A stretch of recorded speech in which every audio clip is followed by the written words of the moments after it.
नमस्कार दोस्तों, मैं राहुल बर्डा। यूट्यूब के इस ऑनलाइन क्लासेस में एक बार पुनः मैं आपका अभिनंदन करता हूँ। पिछली क्लास में हमने राजस्थान की चित्रकला के बारे में चर्चा की थी, जिसमें हमने राजस्थान की चित्रकला का नामकरण, उसकी उत्पत्ति, अवशेष एवं मेवाड़ स्कूल के अंतर्गत आने वाली मेवाड़ शैली के बारे में चर्चा की थी। आज हम दोस्तों उसी श्रृंखला में आगे बढ़ते हैं और मेवाड़ स्कूल के अंतर्गत आने वाली अन्य शैलियों के बारे में चर्चा करते हैं। तो देखिए ज़रा, इसी मेवाड़ स्कूल के अंतर्गत एक शैली आती है जिसका नाम आता है नाथद्वारा शैली। तो आइए दोस्तों इस नाथद्वारा शैली के बारे में चर्चा करते हैं। नाथद्वारा शैली,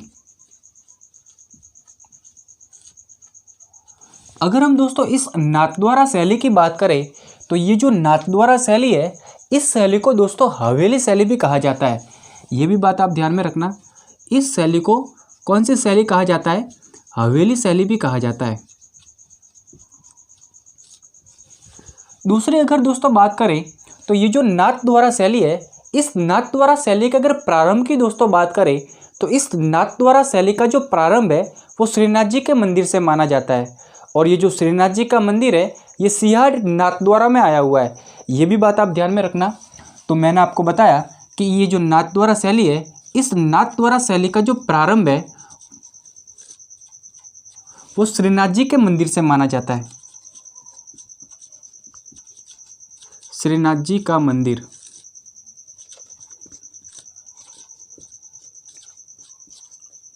और ये जो मंदिर है, ये मंदिर दोस्तों सिहाड़ गांव नाथद्वारा में आया हुआ है। सिहाड़ गांव नाथद्वारा में आया हुआ है।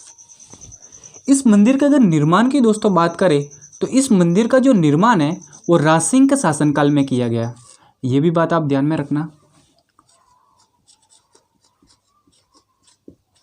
राज सिंह के शासनकाल में किया गया।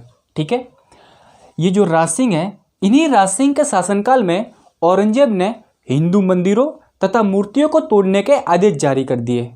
उस समय दोस्तों इस राज सिंह की बात करें तो इन्हीं राज सिंह के दरबार में दो विद्वान रहा करते थे। एक का नाम आता है दामोदर दास जी और दूसरे विद्वान का नाम आता है गोविंद दास जी। इन दोनों विद्वानों ने वृंदावन से श्रीनाथ जी की मूर्ति को नाथद्वारा लाया और इसी नाथद्वारा में इनके मंदिर का निर्माण करवाया। ये बात आप ध्यान में रखना। और ये जो बात है, ये बात दोस्तों जब हम नाथ संप्रदाय के बारे में चर्चा कर रहे थे तब मैंने आपको बताई थी। ठीक है, ये बात आप ध्यान में रखना। दूसरी अगर हम दोस्तों बात करें इस नाथद्वारा शैली के अगर स्वर्णकाल की दोस्तों बात करें तो इस नाथद्वारा शैली का जो स्वर्णकाल है वो दोस्तों इन्हीं राज सिंह के शासनकाल को कहा जाता है। ये भी बात आप ध्यान में रखना। तो मैं यहाँ पे लिखता हूँ कि इसका जो स्वर्णकाल है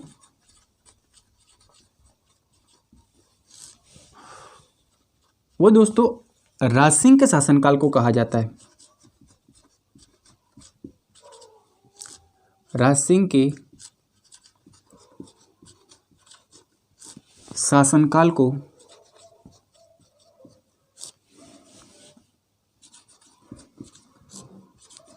कहा जाता है।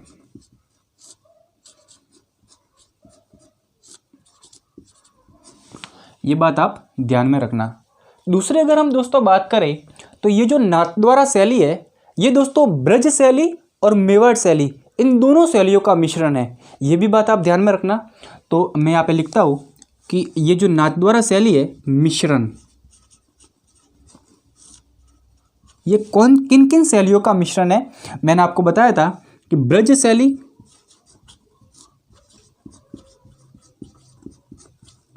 व मेवाड़ शैली। मेवाड़ शैली, ठीक है, इन दोनों शैलियों का मिश्रण है। ये बात आप ध्यान में रखना। दोस्तों ये जो नाथद्वारा शैली है, इस नाथद्वारा शैली की अगर विशेषताओं की बात करें तो ऐसे तो इस नाथद्वारा शैली के अंतर्गत अनेक विशेषताएं आती है, लेकिन कुछ महत्वपूर्ण विशेषताओं की अगर दोस्तों बात करें तो देखिए ज़रा, कृष्ण लीलाओं का चित्रण, पिछवाइयों का चित्रण, गायों का अंकलन, माता यशोदा का अंकलन, प्राकृतिक परिवेश का चित्रण, केले के वृक्ष की प्रधानता, पुजारियों व गुसाइयों के चित्रण, हिंडोला उत्सव का चित्रण, और जो इम्पोर्टेंट विशेषता आती है उनकी अगर दोस्तों बात करें तो ये जो नाथद्वारा शैली है, इस नाथद्वारा शैली में आपको हिरन व गायों के समान नेत्र मिलेंगे। ये भी बात आप ध्यान में रखना। तो मैं यहाँ पे लिखता हूँ कि इस शैली की विशेषता की दोस्तों बात करें तो मैं यहाँ पे ये यहाँ यहीं पे लिख लेता हूँ कि विशेषता,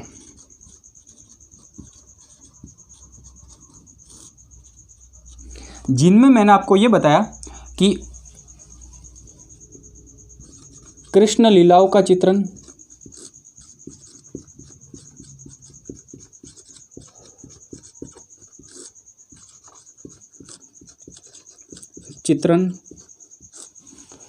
दूसरी अगर हम बात करें पिछवाइयों का चित्रण,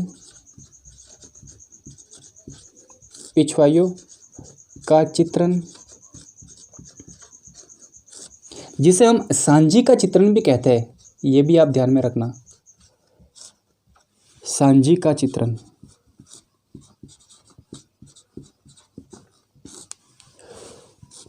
गायों का आंकलन,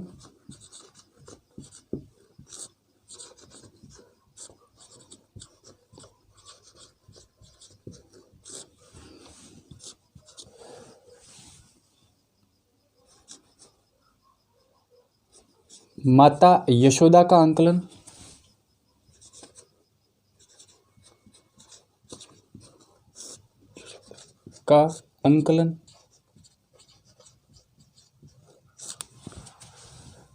प्राकृतिक परिवेश का चित्रण,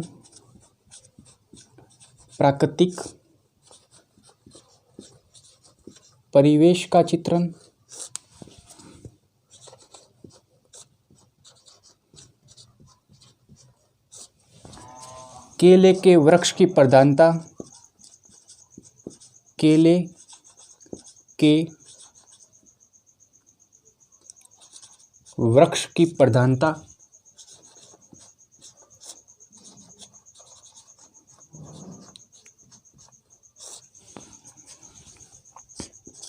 पुजारियों व घुसाइयों के चित्रण,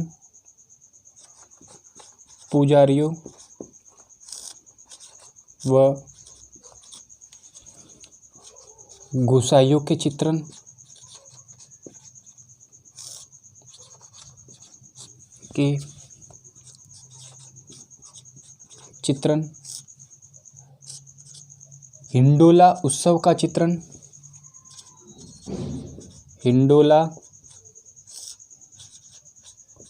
उत्सव का चित्रण,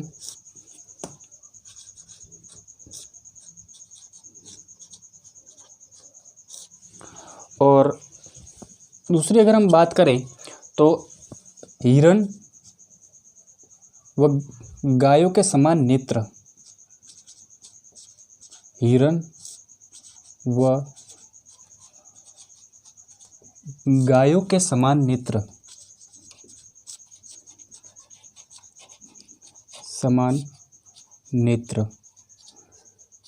ये जितनी भी जो विशेषता है, ये समस्त विशेषता दोस्तों इसी नाथद्वारा शैली के अंतर्गत आती है।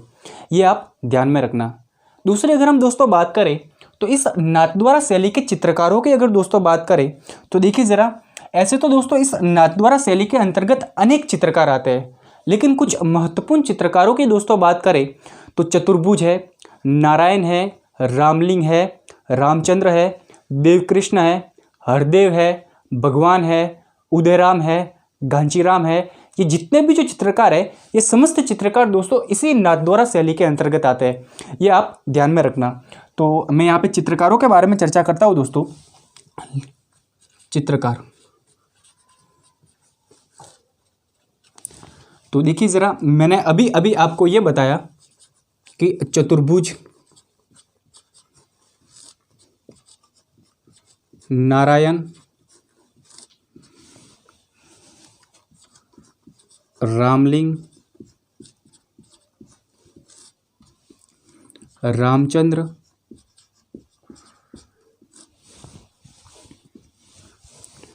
देवकृष्ण,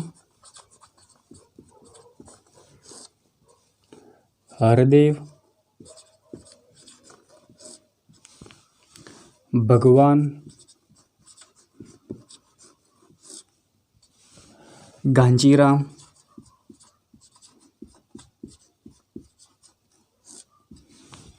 उदयराम, ये जितने भी जो चित्रकार है इत्यादि, ये सभी चित्रकार दोस्तों आपको इस नाथद्वारा शैली के अंतर्गत ही मिलेंगे। ये बात आप ध्यान में रखना। दूसरी अगर हम दोस्तों बात करें तो इस नाथद्वारा शैली के अंतर्गत ये दो बात भी आप ध्यान में रखना कि एक तो अन्नकूट महोत्सव और जन्माष्टमी। अन्नकूट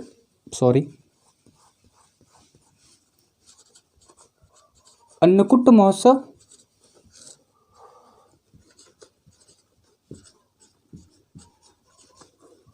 और जन्माष्टमी,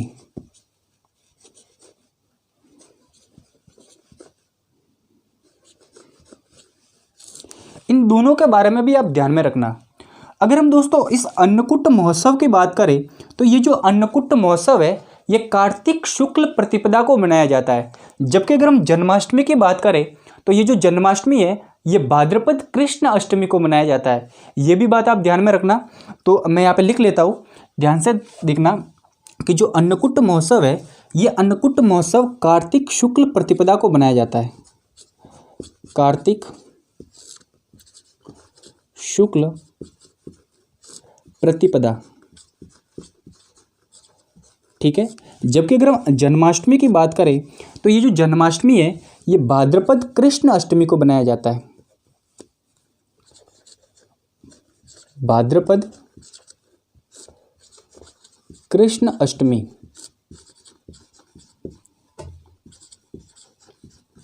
ठीक है, तब बनाया जाता है।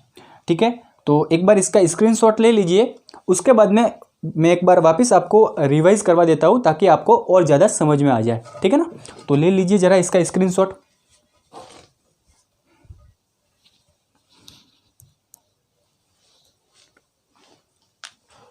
ले लिया, ठीक है।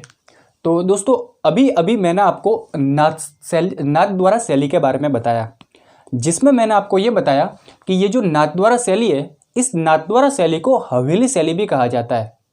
ये जो शैली है, इस शैली का जो प्रारंभ है वो श्रीनाथ जी के मंदिर से माना जाता है, और ये जो श्रीनाथ जी का मंदिर है ये सिहाड़ नाथद्वारा में आया हुआ है। इस मंदिर का जो निर्माण है ये राज सिंह के शासनकाल में किया गया, और इसी राज सिंह के शासनकाल में औरंगजेब ने हिंदू मंदिरों तथा मूर्तियों को तोड़ने के आदेश जारी कर दिए। उस समय इस राज सिंह के दरबार में दो विद्वान रहा करते थे, एक का नाम आता है दामोदर दास जी और दूसरे का नाम आता है गोविंद दास जी। इन दोनों विद्वानों ने वृंदावन से श्रीनाथ जी की मूर्ति को नाथद्वारा लाया और इसी नाथद्वारा में श्रीनाथ जी के मंदिर का निर्माण करवाया। ये भी बात मैंने आपको बताई थी। फिर मैंने आपको ये बताया कि ये जो नाथद्वारा शैली है, ये शैली दोस्तों ब्रज शैली और मेवाड़ शैली, इन दोनों शैलियों का मिश्रण है। मैंने आपको नाथद्वारा शैली की विशेषताओं के बारे में भी बताया, जिसमें मैंने आपको ये बताया कि नाथद्वारा शैली के अंतर्गत अनेक विशेषताएं आती है। इन अनेकों विशेषताओं में कुछ महत्वपूर्ण विशेषता के बारे में दोस्तों चर्चा की थी, जिसमें मैंने आपको ये बताया कि कृष्ण लीलाओं का चित्रण, पिछवाइयों का चित्रण जिसे हम सांझी का चित्रण भी कहते हैं, गायों का अंकलन, माता यशोदा का अंकलन, प्राकृतिक परिवेश का चित्रण, केले के वृक्ष की प्रधानता, पुजारियों व गुसाइयों के चित्रण, हिंडोला उत्सव का चित्रण, और इन समस्त विशेषताओं में मैंने आपको एक महत्वपूर्ण विशेषता के बारे में भी बताया था। वो विशेषता आती है दोस्तों ये जो नाथद्वारा शैली है, इस नाथद्वारा शैली में आपको हिरण व गायों के समान नेत्र मिलेंगे। ये बात आप ध्यान में रखना, ठीक है, ये इंपॉर्टेंट है। और ये जो पिछवाइयों का चित्रण है ये भी आप ध्यान में रखना, ठीक है। फिर मैंने आपको इस नाथद्वारा शैली के अंतर्गत आने वाले महत्वपूर्ण चित्रकारों के बारे में भी बताया। चतुर्भुज है, नारायण है, रामलिंग है, रामचंद्र है, देवकृष्ण है, हरदेव है, भगवान है, घांचीराम है, उदयराम है इत्यादि। ये जितने भी जो महत्वपूर्ण चित्रकार है ये दोस्तों इसी नाथद्वारा शैली के अंतर्गत आते हैं। मैंने आपको अन्नकूट महोत्सव और जन्माष्टमी के बारे में भी बताया, जिसमें मैंने आपको ये बताया कि ये जो अन्नकूट महोत्सव है ये कार्तिक शुक्ल प्रतिपदा को मनाया जाता है, जबकि जन्माष्टमी है ये भाद्रपद कृष्ण अष्टमी को मनाया जाता है। ये बात मैंने आपको बताई थी। आगे बढ़ते हैं दोस्तों, और इसी मेवाड़ स्कूल के अंतर्गत आने वाली देवगढ़ शैली के बारे में चर्चा करते हैं। तो देखिए जरा,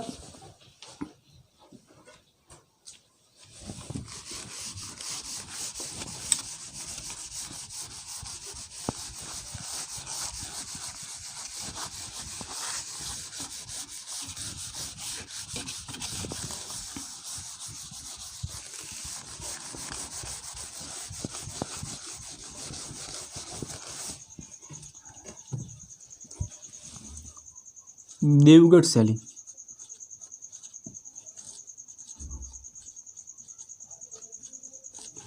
अगर हम दोस्तों इस देवगढ़ शैली की बात करें तो ये जो शैली है, इस शैली को सर्वप्रथम डॉक्टर श्रीधर अंगारे के द्वारा प्रकाशित किया गया। अर्थात इस शैली को जो प्रकाश में लाने का जो श्रेय है वो दोस्तों इन्हीं डॉक्टर श्रीधर अंगारे को जाता है। ये भी बात आप ध्यान में रखना। तो मैं यहाँ पे लिखता हूँ कि इस शैली को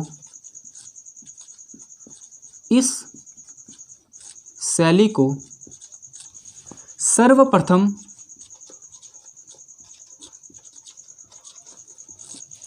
डॉक्टर श्रीधर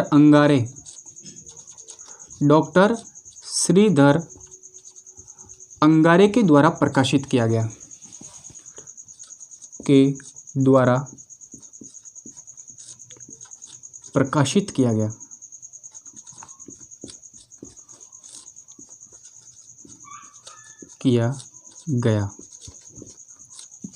ठीक है। दूसरी अगर हम दोस्तों बात करें तो ये जो देवगढ़ शैली है, इस देवगढ़ शैली के जो सावंत है, जितने भी जो सावंत है, इन समस्त सावंतों को दोस्तों 16वें उमराव कहा जाता है। ये भी बात आप ध्यान में रखना। तो मैं यहाँ पे लिखता हूँ कि देवगढ़ शैली के सावंत को 16वें उमराव कहा जाता है। तो देखिए जरा, इस शैली के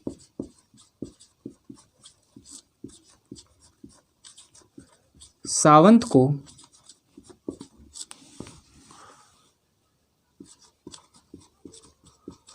सोलहवें उमराव कहा जाता है।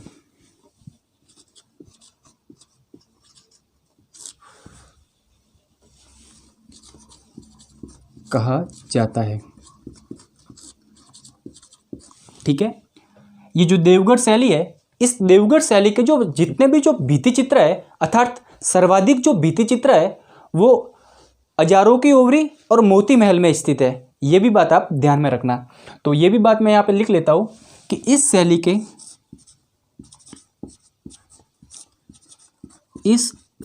के सर्वाधिक भित्ति चित्रण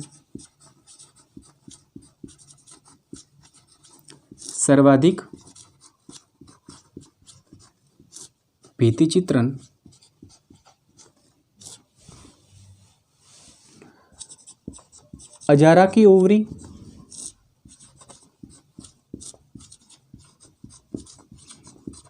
व मोती महल में स्थित है।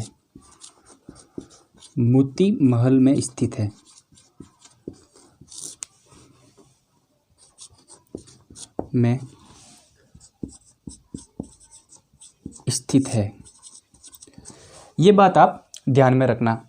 दूसरी अगर हम दोस्तों इस देवगढ़ शैली के बारे में चर्चा करें तो ये जो देवगढ़ शैली है, ये शैली दोस्तों मेवाड़ शैली, मारवाड़ शैली और ढूंढाड़ शैली, इन तीनों शैलियों का मिश्रण है। ये भी बात आप ध्यान में रखना।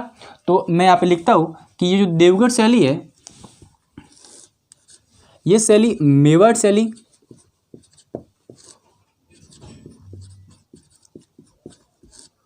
मारवाड़ शैली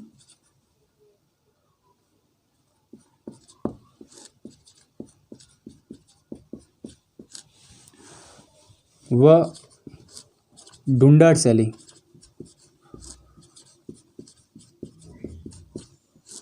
इन तीनों शैलियों का दोस्तों क्या है, मिश्रण है। ठीक है ना, ये बात आप ध्यान में रखना। ठीक है। इस देवगढ़ शैली के अगर चित्रकारों की दोस्तों बात करें तो देखिए ज़रा, महत्वपूर्ण चित्रकारों के बारे में दोस्तों बात कर रहे हैं। वेदनाथ है, बगता है, चौका है, ये जो महत्वपूर्ण चित्रकार है वो दोस्तों इसी देवगढ़ शैली के अंतर्गत आते हैं। ये भी बात आप ध्यान में रखना। ठीक है। तो देखिए ज़रा, मैं यहाँ पे चित्रकारों के बारे में लिख रहा हूँ दोस्तों। चित्रकार,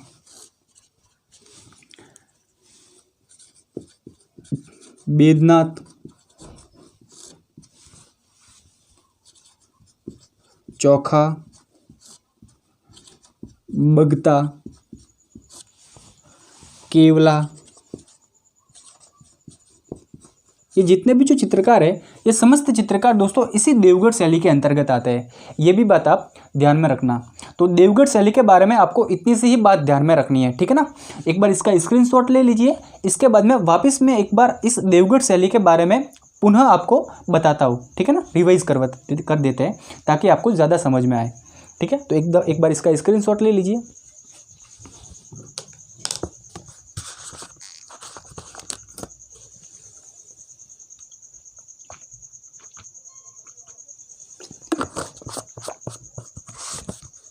ले लिया, ठीक है। तो देखिए ज़रा, मैंने अभी अभी आपको इस देवगढ़ शैली के बारे में बताया, जिसमें मैंने आपको ये बताया कि ये जो देवगढ़ शैली है, इस शैली को सर्वप्रथम डॉक्टर श्रीधर अंगारे के द्वारा प्रकाशित किया गया। ये जो शैली है, इस शैली को दोस्तों, इस शैली में जो सावंत है उन्हें हम दोस्तों 16वें उमराव कहते हैं। इस शैली में जो सर्वाधिक भित्ति चित्रण है वो अजारों की ओवरी और मोती महल में स्थित है। ये बात आप ध्यान में रखना। इस शैली के जो चित्रकार हैं उनकी भी दोस्तों मैंने आपको बात की थी।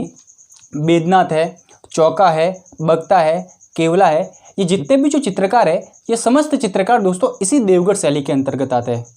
ये जो देवगढ़ शैली है, ये शैली दोस्तों मेवाड़ शैली और मारवाड़ शैली और ढूंढाड़ शैली, इन तीनों शैलियों का मिश्रण है। ये भी बात आप ध्यान में रखना, ठीक है। आगे बढ़ते हैं दोस्तों, और इस शैली के बाद में चावंड शैली के बारे में चर्चा करते हैं। तो देखिए ज़रा,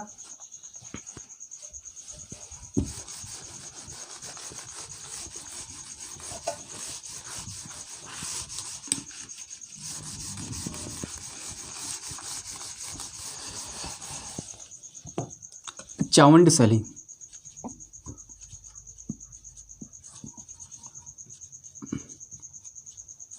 अगर हम दोस्तों इस चावंड शैली की बात करें तो इस चावंड शैली का जो प्रारंभ है वो दोस्तों महाराणा प्रताप के शासनकाल से माना जाता है। प्रारंभ किनके शासनकाल से दोस्तों माना जाता है? महाराणा प्रताप के शासनकाल से। महाराणा प्रताप, इन्हीं महाराणा प्रताप के शासनकाल से इस शैली का प्रारंभ माना जाता है। कहा जाता है कि ये जो महाराणा प्रताप है, इन्हीं महाराणा प्रताप ने लूना चावंडिया को मारकर एक चावंड नगर बसाया और इसी चावंड नगर में इस चावंड शैली की दोस्तों उत्पत्ति हुई। ये भी बात आप ध्यान में रखना। तो ये भी बात मैं यहाँ पे लिख लेता हूँ कि ये जो महाराणा प्रताप है, इन्हीं महाराणा प्रताप ने लूना चावंडिया को मारकर, लूना चावंडिया को मारकर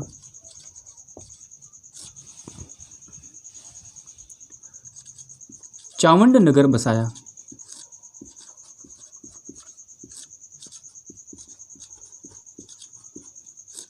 ये बात आप ध्यान में रखना। दूसरे अगर हम दोस्तों बात करें तो इस चावंड शैली के अगर स्वर्णकाल की दोस्तों बात करें तो ये जो महाराणा प्रताप है, इन्हीं महाराणा प्रताप का वरिष्ठ पुत्र अर्थात उत्तराधिकारी, जिनका नाम आता है अमर सिंह प्रथम, और ये जो अमर सिंह प्रथम है, इन्हीं अमर सिंह प्रथम के शासनकाल को इस चावंड शैली का दोस्तों स्वर्णकाल कहा जाता है। ये जो अमर सिंह प्रथम है, इन्हीं अमर सिंह प्रथम के दरबार में एक विद्वान रहा करता था जिसका नाम आता है नासिरुद्दीन, लेकिन कुछ अन्य ग्रंथों में आपको नसीरुद्दीन भी मिलेगा। ये जो नासिरुद्दीन या फिर जो नसीरुद्दीन है, इनके द्वारा एक ग्रंथ रचित की गई थी जिसका नाम आता है रागमाला, और ये जो रागमाला नामक ग्रंथ है, ये दोस्तों मेवाड़ स्कूल का सबसे बड़ा ग्रंथ है। ये भी बात आप ध्यान में रखना। तो ये समस्त बात मैं यहाँ पर लिखता हूँ दोस्तों कि ये इस चावंड शैली के दोस्तों स्वर्णकाल की दोस्तों बात की मैंने, और इस चावंड शैली का जो स्वर्णकाल है वो दोस्तों इन्हीं महाराणा पुत्र का उत्तराधिकारी होता है जिनका नाम आता है अमर सिंह प्रथम।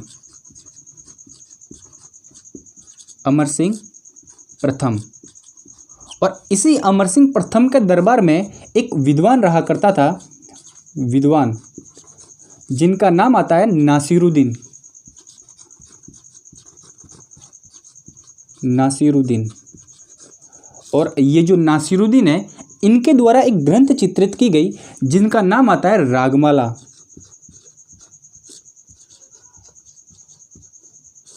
ठीक है, और ये जो रागमाला ग्रंथ है ये दोस्तों मेवाड़ स्कूल का सबसे बड़ा ग्रंथ है।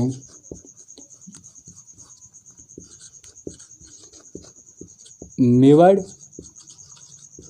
स्कूल का सबसे बड़ा ग्रंथ, सबसे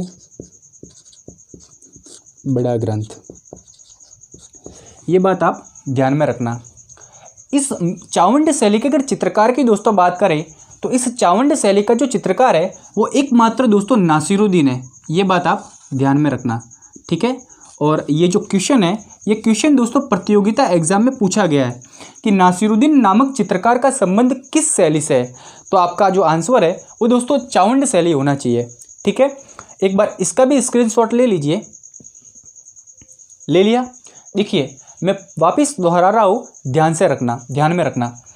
ये जो चावंड शैली है, इस चावंड शैली का जो प्रारंभ है वो दोस्तों इस महाराणा प्रताप के शासनकाल से माना जाता है। इसी महाराणा प्रताप ने लूना चावंडिया को मारकर चावंड नगर बसाया, और ये जो चावंड नगर है इसी चावंड नगर में दोस्तों इस चावंड शैली की उत्पत्ति होती है। मैंने आपको इस स्वर्णकाल के बारे में भी बताया। इस चावंड शैली का जो स्वर्णकाल है वो दोस्तों इन्हीं महाराणा पुत्र का जो वरिष्ठ पुत्र होता है, ये जो महाराणा प्रताप है इन्हीं का वरिष्ठ पुत्र होता है। अर्थात वरिष्ठ पुत्र का मतलब होता है कि जो वरिष्ठ पुत्र होगा वही उत्तराधिकारी होगा, और उस उत्तराधिकारी का नाम आता है अमर सिंह प्रथम। इन्हीं अमर सिंह प्रथम के दरबार में एक विद्वान रहा करता था जिसका नाम आता है नासिरुद्दीन, और इसी नासिरुद्दीन ने एक ग्रंथ रचित की थी जिसका नाम आता है रागमाला। और ये जो रागमाला नामक ग्रंथ है ये दोस्तों मेवाड़ स्कूल का सबसे बड़ा ग्रंथ है, ये बात आप ध्यान में रखना। अभी दोस्तों अपने जो मेवाड़ स्कूल है इस मेवाड़ स्कूल के अंतर्गत आने वाली 4 शैलियों के बारे में अभी तक हमने चर्चा की। ठीक है, आगे चर्चा करते हैं दोस्तों हाड़ौती स्कूल के बारे में। तो देखिए ज़रा हाड़ौती स्कूल के बारे में चर्चा करते हैं।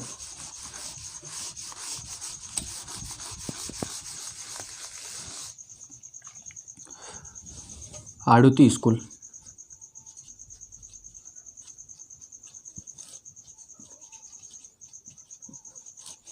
अगर हम दोस्तों हाड़ौती स्कूल की बात करें तो जब मैं आपको राजस्थान की लघु शैलियों के बारे में चर्चा कर रहा था तब मैंने आपको इस हाड़ौती स्कूल के बारे में बताया था। मैंने आपको ये भी बताया था कि ये जो हाड़ौती स्कूल है इस हाड़ौती स्कूल के अंतर्गत 2 शैलियाँ आती है। एक शैली का नाम आता है कोटा शैली और दूसरी शैली का नाम आता है बूंदी शैली।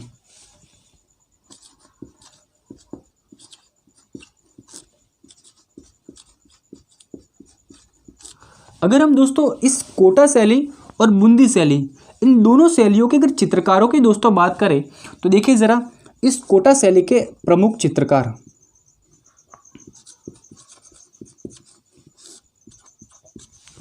उनके नाम की अगर दोस्तों बात करें तो डालू है, रघुनाथ,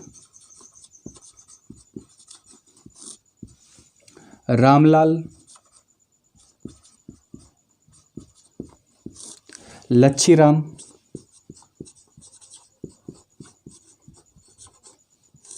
और अंतिम चित्रकार आता है दोस्तों गोविंद।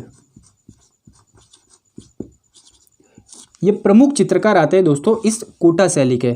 जबकि अगर हम इस बूंदी शैली के प्रमुख चित्रकारों की दोस्तों बात करें तो इस बूंदी शैली के प्रमुख चित्रकार भी दोस्तों 5 ही आते हैं। देखिए ज़रा इनके नाम की दोस्तों चर्चा करते हैं। नूर मोहम्मद,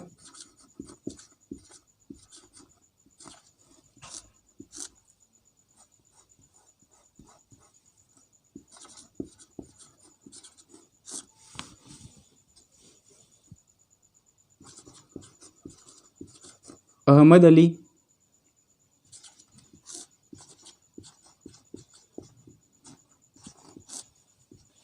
सूरजन, कृष्ण और रामलाल, ये प्रमुख चित्रकार है। ये दोस्तों बूंदी शैली के अंतर्गत आते हैं। ठीक है, ये बात आप ध्यान में रखना। मैंने आपको बताया कि ये जो हाड़ौती शैली है इस हाड़ौती शैली के अंतर्गत दो शैलियाँ आती है। एक का नाम आता है कोटा शैली और दूसरी शैली का नाम आता है बूंदी शैली। इन दोनों शैलियों के अंतर्गत आने वाले प्रमुख चित्रकारों की दोस्तों बात की, जिसमें मैंने आपको ये बताया कि ये जो कोटा शैली है, इस कोटा शैली के अंतर्गत दोस्तों 5 चित्रकार आते हैं। प्रमुख चित्रकारों की दोस्तों बात कर रहे हैं। ऐसे तो इस कोटा शैली के अंतर्गत अनेक चित्रकार आते हैं, लेकिन जो कुछ प्रमुख चित्रकार हैं, जो एग्जाम पॉइंट ऑफ व्यू से महत्वपूर्ण चित्रकार हैं, वो दोस्तों यही है: डालू, रघुनाथ, रामलाल, लच्छीराम और गोविंद। ये जो 5 चित्रकार है, ये दोस्तों कोटा शैली के अंतर्गत आते हैं। जबकि अगर हम बूंदी शैली की दोस्तों बात करें, तो इस बूंदी शैली के अंतर्गत भी प्रमुख चित्रकार दोस्तों 5 आते हैं: नूर मोहम्मद, अहमद अली, सूरजन, कृष्ण और अंतिम चित्रकार आता है दोस्तों रागमाला। ठीक है, आगे बढ़ते हैं दोस्तों। सबसे पहले हम कोटा शैली के बारे में चर्चा करते हैं। तो देखिए ज़रा, कोटा शैली के बारे में चर्चा करें।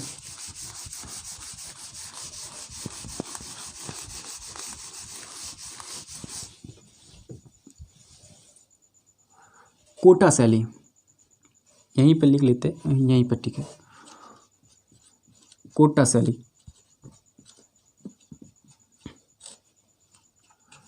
दोस्तों, अगर हम इस कोटा शैली की बात करें, तो ये जो कोटा शैली है, इस कोटा शैली में अधिकांश शिकार के दृश्य से संबंधित चित्र होने के कारण इस शैली को दोस्तों शिकार शैली भी कहा जाता है। ये भी बात आप ध्यान में रखना, क्या कहा जाता है दोस्तों? शिकार शैली। ये प्रश्न दोस्तों एग्जाम में पूछा हुआ प्रश्न है कि शिकार शैली किस शैली को कहा जाता है, तो आपका जो आंसर है वो दोस्तों कोटा शैली होना चाहिए। ठीक है ना।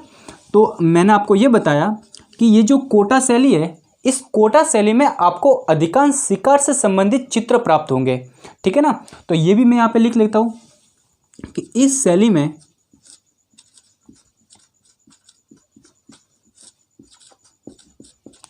अधिकांश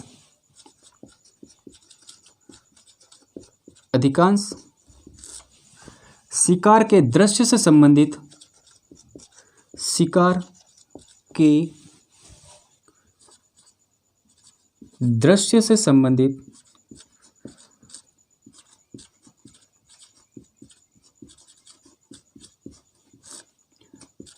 चित्रण प्राप्त होते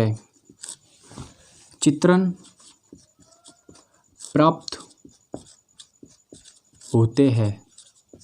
ये बात आप ध्यान में रखना।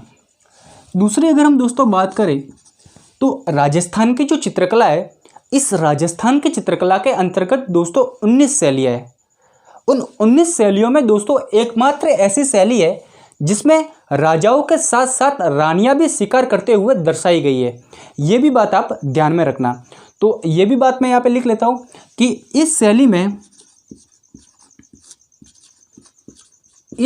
में राजाओं के साथ साथ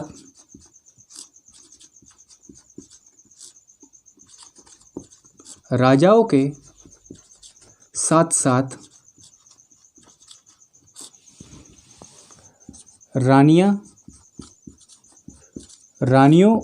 का भी,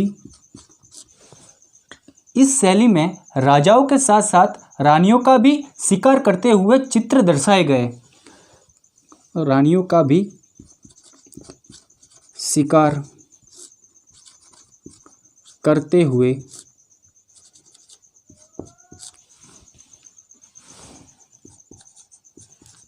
चित्र दर्शाए गए।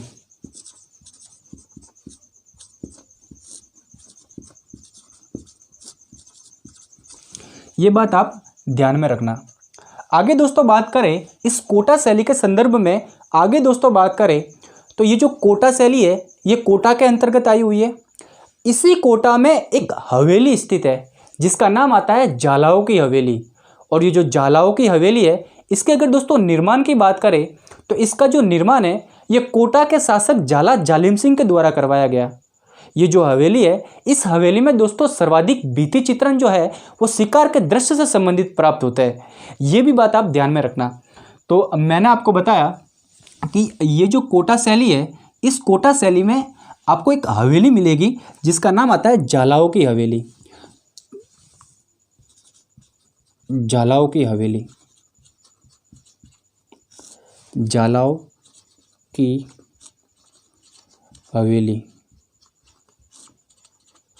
और ये जो जालाओं की हवेली है, इसका जो निर्माण है वो दोस्तों कोटा के शासक झाला जालिम सिंह के द्वारा करवाया गया। ये भी बात आप ध्यान में रखना, झाला जालिम सिंह के द्वारा करवाया गया।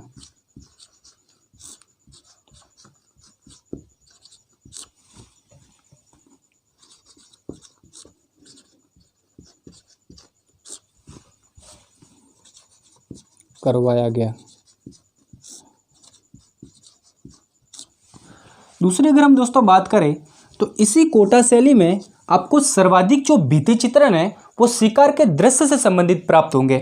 तो ये भी बात मैं यहाँ पे लिख लेता हूँ कि इस हवेली में अधिकांश भित्ति चित्र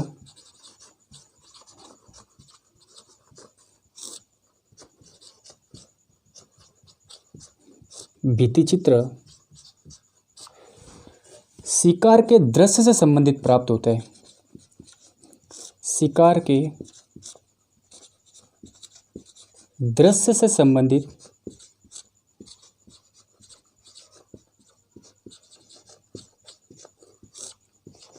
प्राप्त होते हैं। ठीक है, ये बात आप ध्यान में रखना। आगे दोस्तों बात करें तो दोस्तों जब मैंने आपको कोटा शैली के चित्रकारों की बात की थी, तब मैंने आपको इन चित्रकारों में डालू नामक चित्रकार की भी दोस्तों जिक्र किया था।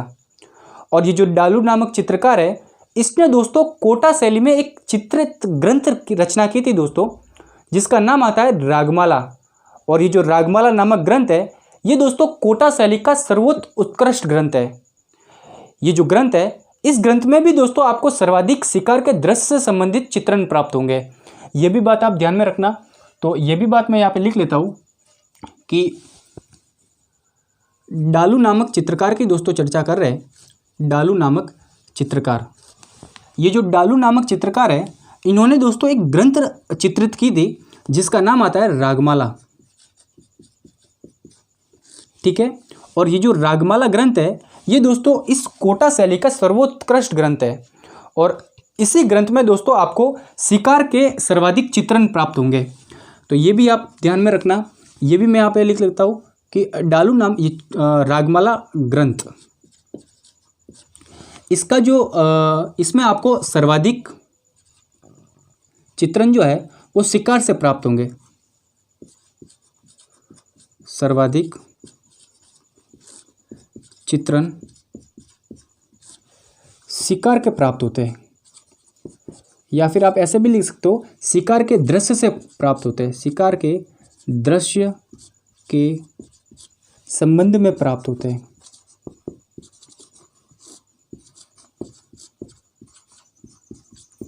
प्राप्त होते हैं। ठीक है, दूसरी अगर हम दोस्तों बात करें तो इस कोटा शैली के अंतर्गत एक और चित्र आता है जिसका नाम आता है वसली नामक चित्र। इस वसली नामक चित्र की अगर दोस्तों बात करें तो कागज पर कागज रखकर जो चित्र बनाए जाते हैं उसी को हम दोस्तों कहते हैं वसली नामक चित्र।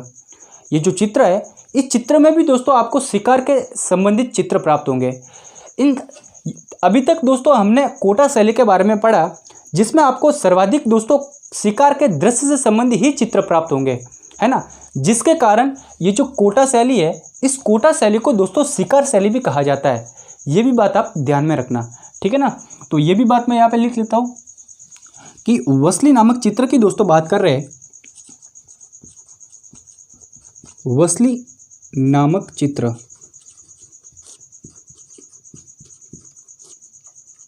और ये जो वसली नामक चित्र है ये दोस्तों कागज पर कागज रखकर बनाए जाते हैं। कागज पर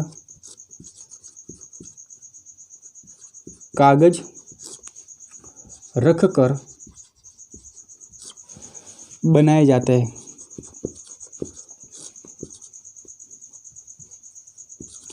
बनाए जाते हैं और इन चित्रों में आपको सर्वाधिक जो है ये सर्वाधिक शिकार के दृश्य से संबंधित चित्र मिलेंगे। शिकार के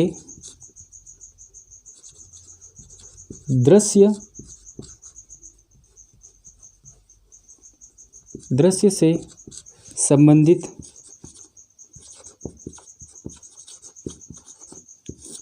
चित्रण प्राप्त होते हैं। चित्रण प्राप्त होते हैं। ठीक है, एक बार इसका दोस्तों स्क्रीनशॉट ले लीजिए। इसके बाद में हम आगे बढ़ते हैं और कोटा शैली के बाद में हम बूंदी शैली के बारे में चर्चा करते हैं। ठीक है, तो एक बार इसका स्क्रीनशॉट ले लीजिए।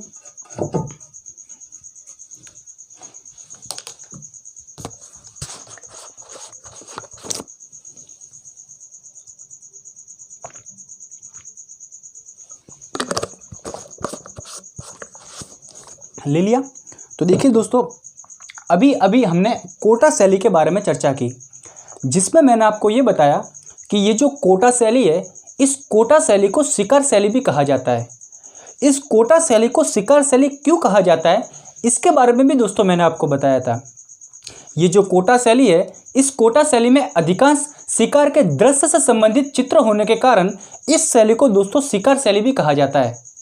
ये जो शिकार शैली है, अर्थात ये जो कोटा शैली है, इस कोटा शैली में राजाओं के साथ साथ रानियां भी शिकार करने के लिए जाती है।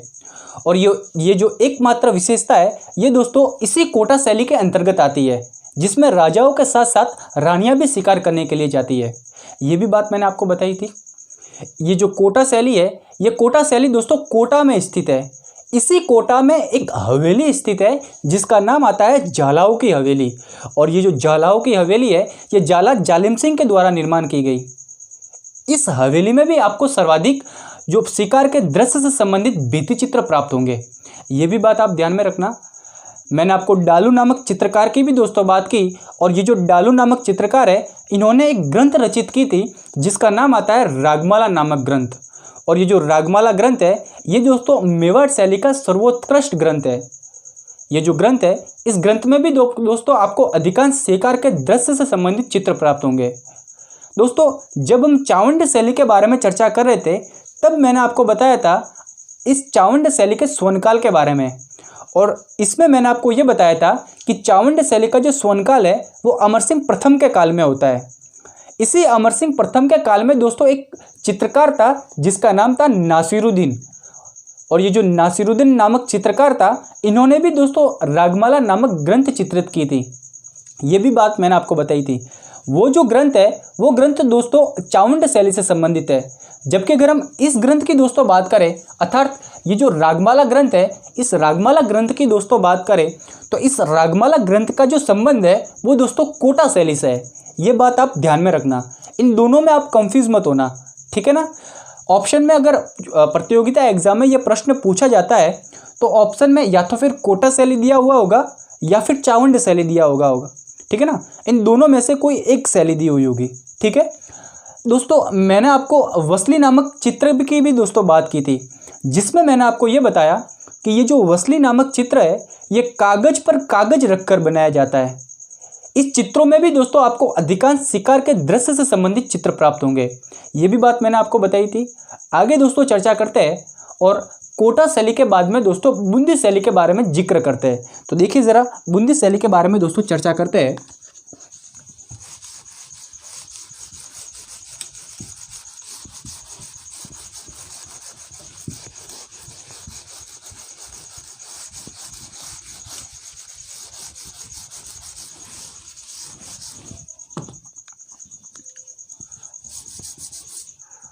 बूंदी शैली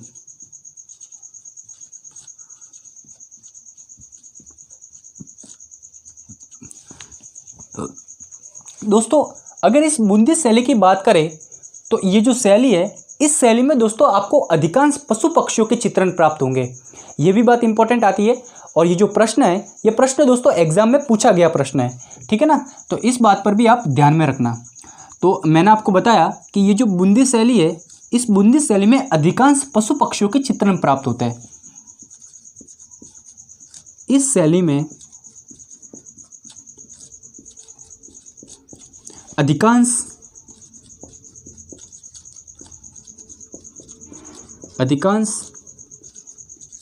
पशु पक्षियों के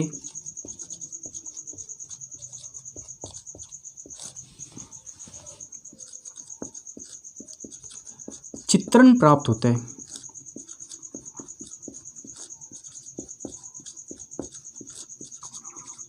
ये बात आप ध्यान में रखना। दूसरे अगर हम दोस्तों बात करें तो ये जो बूंदी शैली है, इस बूंदी शैली के जो जितने भी जो पशु पक्षियों से संबंधित भित्ति चित्रण है वो दोस्तों विश्व प्रसिद्ध है। ये भी बात आप ध्यान में रखना। तो ये भी बात मैं यहाँ पे लिख लेता हूँ कि इस शैली के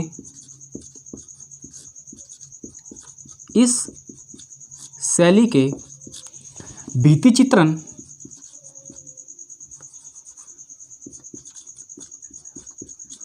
चित्रण विश्व प्रसिद्ध है।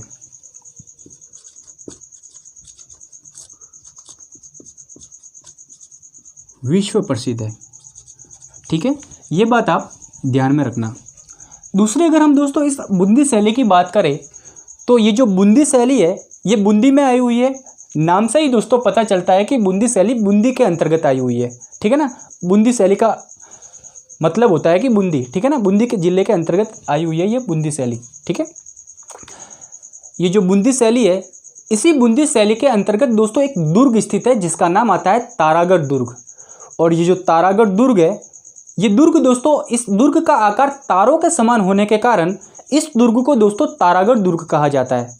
इस दुर्ग का जो निर्माण है ये बड़सिंह हाड़ा के द्वारा करवाया गया। इसी दुर्ग के भीतर दोस्तों एक महल स्थित है जिसका नाम आता है रंगशाला महल, या फिर इसी को हम कहते हैं चित्रशाला महल। ये जो महल है, इस महल को दोस्तों भित्ति चित्रों का स्वर्ग भी कहा जाता है। ये भी बात आप ध्यान में रखना। इस महल का जो निर्माण है ये उमेश सिंह के द्वारा करवाया गया। ये भी दोस्तों आप थोड़ी सी बात ध्यान में रखना। तो ये भी बात मैं यहाँ पे लिख लेता हूँ, ठीक है ना। बूंदी शैली की दोस्तों बात कर रहे हैं, जिसमें मैंने आपको ये बताया कि इसी बूंदी शैली के अंतर्गत एक दुर्ग स्थित है जिसका नाम आता है तारागढ़ दुर्ग। ये मान लीजिए ये एक दुर्ग है, ऐसे ही मान लीजिए, ठीक है, या फिर ऐसे नहीं बनाना।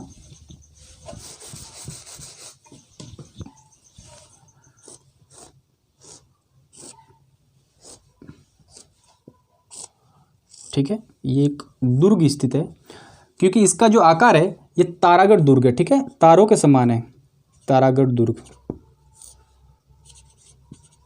ठीक है। ये जो तारागढ़ दुर्ग है, इस दुर्ग का जो आकार है ये तारों के समान है,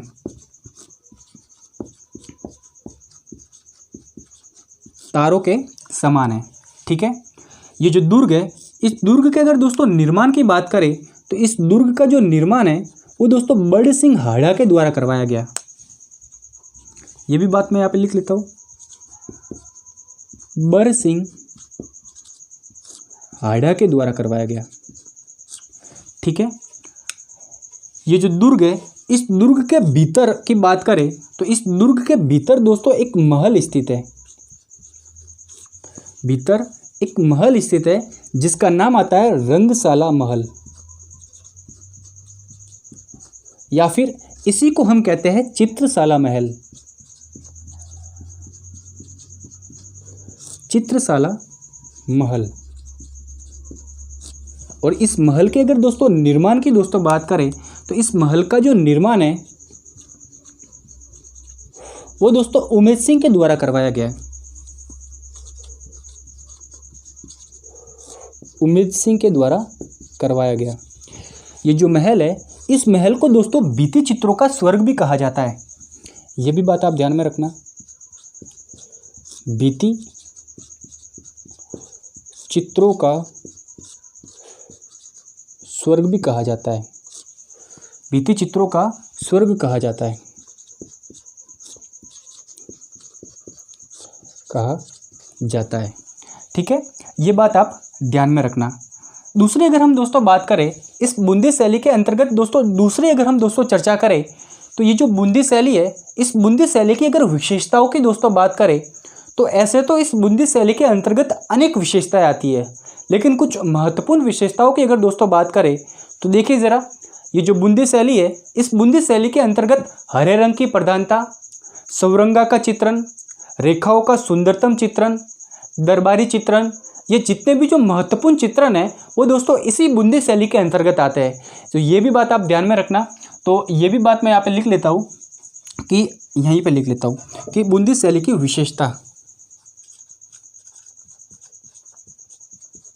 विशेषता जिसमें मैंने आपको ये बताया कि पहला मैंने आपको बताया था कि हरे रंग की प्रधानता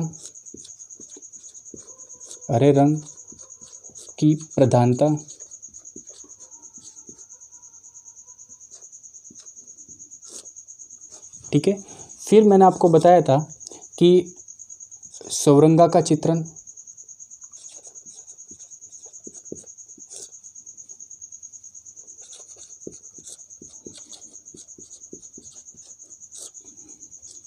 फिर मैंने आपको बताया था कि रेखाओं का सुंदरतम चित्रण,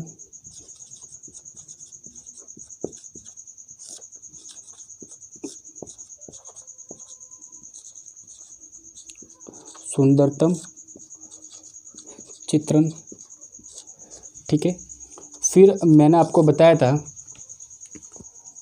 दरबारी चित्रण,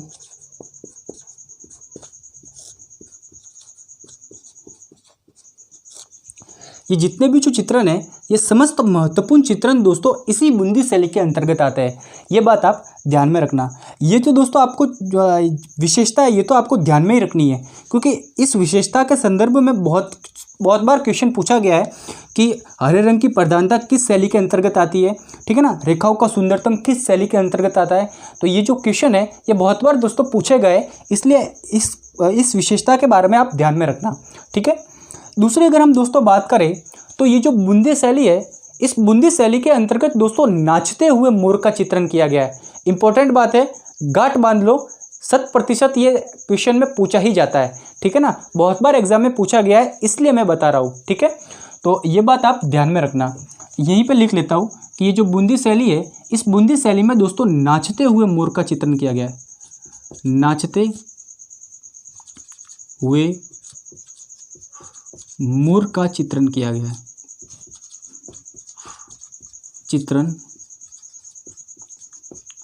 है, ठीक है। ये बात आप ध्यान में रखना, ठीक है। तो एक बार इसका स्क्रीनशॉट ले लीजिए, उसके बाद में एक बार वापस से मैं आपको रिवाइज करवा रहा हूँ ताकि आपको और ज़्यादा समझ में आ जाए, ठीक है ना। तो एक बार इसका स्क्रीनशॉट ले लीजिए।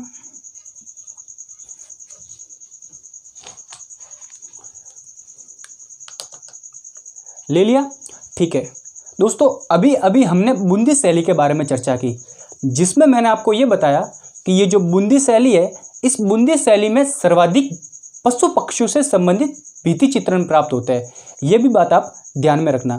दूसरी मैंने आपको बात बताई कि ये जो बूंदी शैली है, इस बूंदी शैली के जो भित्ति चित्रण है वो विश्व प्रसिद्ध है, पशु पक्षियों से संबंधित भित्ति चित्रण, वो भी आप ध्यान में रखना। दूसरी मैंने आपको बताई कि इसी बूंदी शैली के अंतर्गत एक दुर्ग स्थित है जिसका नाम आता है तारागढ़ दुर्ग। और ये जो तारागढ़ दुर्ग है, इस दुर्ग का आकार तारों के समान होने के कारण इस दुर्ग को दोस्तों तारागढ़ दुर्ग कहा जाता है। ये जो दुर्ग है, इस दुर्ग का जो निर्माण है ये दोस्तों बड़सिंह हाड़ा के द्वारा करवाया गया। इसी दुर्ग के भीतर एक महल स्थित है जिसका नाम आता है रंगशाला महल, ठीक है, जिसे हम चित्रशाला महल भी कहते हैं। इस महल का जो निर्माण है ये दोस्तों उमेश सिंह के द्वारा करवाया गया। इसी महल को दोस्तों भित्ति चित्रों का स्वर्ग भी कहा जाता है। ये भी बात आप ध्यान में रखना। मैंने आपको बूंदी शैली की विशेषता की बात की, जिसमें मैंने आपको ये बताया कि ये जो बूंदी शैली है, इस बूंदी शैली के अंतर्गत हरे रंग की प्रधानता, सौरंगा का चित्रण, रेखाओं का सुंदरतम चित्रण, दरबारी चित्रण, ये जितने भी जो महत्वपूर्ण चित्रण है ये दोस्तों इसी बूंदी शैली के अंतर्गत आते हैं। ये भी बात आप ध्यान में रखना।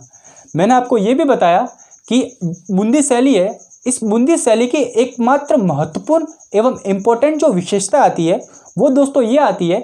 इसे दोस्तों महत्वपूर्ण एवं इम्पोर्टेंट विशेषता इसलिए बोल रहा हूँ क्योंकि एग्जाम में दोस्तों बहुत बार ये प्रश्न पूछा गया है कि ये जो बूंदी शैली है, इस बूंदी शैली में दोस्तों नाचते हुए मोर का जिक्र किया गया है। ये बात आप ध्यान में रखना, ठीक है। तो आज के लिए बस इतना ही, क्योंकि टाइम भी होने वाला है। तो आज के लिए इतना ही। कल हम दोस्तों मारवाड़ स्कूल के अंतर्गत जितनी भी जो शैलियाँ आती है उनके बारे में दोस्तों चर्चा करेंगे, ठीक है।